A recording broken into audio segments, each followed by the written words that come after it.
अब हम स्टडी करने जा रहे हैं कि प्लानिंग के एडवांटेजेस क्या है, इंपॉर्टेंस क्या है। यहां से हमारे काफी सारी इंपॉर्टेंस निकल कर आएंगी। पहली बात, प्लानिंग का एडवांटेज क्या है। अगर हमने प्लानिंग कर ली, प्लानिंग कहां पर हेल्पफुल हो जाएगा, कहां पे फायदा मिलेगा, ऑर्गेनाइजिंग करने में फायदा मिलने वाला है, स्टाफिंग करने में बेनिफिट मिलेगा, डायरेक्शन करने में बेनिफिट मिलेगा, कंट्रोल करने में भी बेनिफिट हमको मिलने वाला है। इसके अलावा भी काफी सारे एडवांटेजेस जो हमें पढ़ने जा रहे हैं।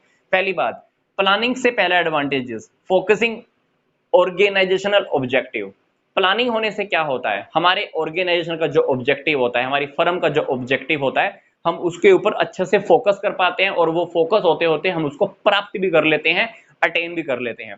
दूसरी बात आती है कि मिनिमाइज अनसर्टेनिटीज। प्लानिंग करने का दूसरा सबसे बड़ा फायदा क्या होता है, हम भविष्य में होने वाले लॉसेस का, डिसएडवांटेजेस को मिनिमाइज कर देते हैं। पूरी तरह से खत्म तो नहीं कर सकते, पर हम मिनिमाइज कर देते हैं अनसर्टेनिटीज को, अनिश्चितताओं को।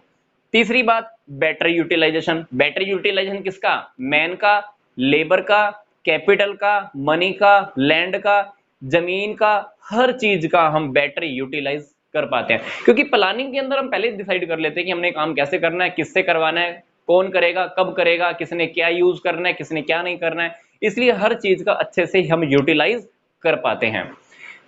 चौथी बात, इकोनॉमिक इन ऑपरेशन।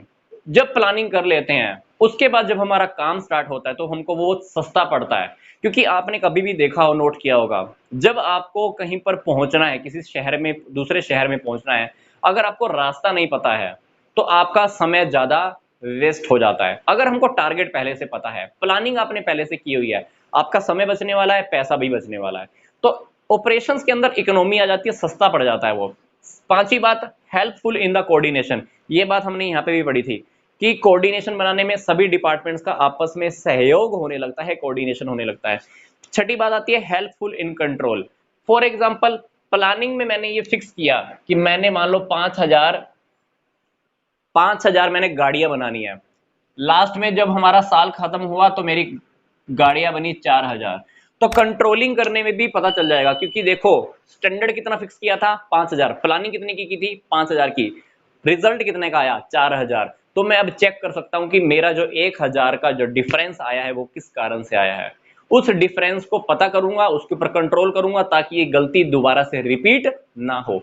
तो प्लानिंग से क्या होता है, कंट्रोलिंग के अंदर भी बेनिफिट होता है। और कंट्रोल काफी सारी चीजों पे हो सकता है, लेबर के ऊपर हो सकता है टाइम वेस्ट कर रही हो, मशीनों के ऊपर हो सकता है वो वेस्ट हो, हमको मशीन नहीं लेकर आनी पड़े। तो काफी सारी चीजों के ऊपर आपका कंट्रोल हो सकता है। कब होगा, जब आपने प्लानिंग अच्छे से की है।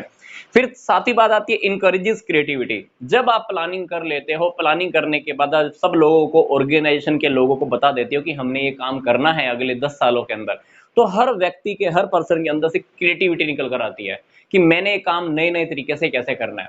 मान लो मैंने आपको एक टारगेट दे दिया कि आपने एक क्वेश्चन घर से करके लाना है, मैं आपको आंसर नहीं बताता, आप क्या करोगे, उस क्वेश्चन का आंसर ढूंढने के लिए 10 तरीके और भी खोज निकालोगे। हो सकता है कि उस क्वेश्चन को सोल्व करने के लिए आप 100 मेथड भी निकाल दो। तो प्लानिंग करने से क्या होता है, क्रिएटिविटी निखर कर आती है।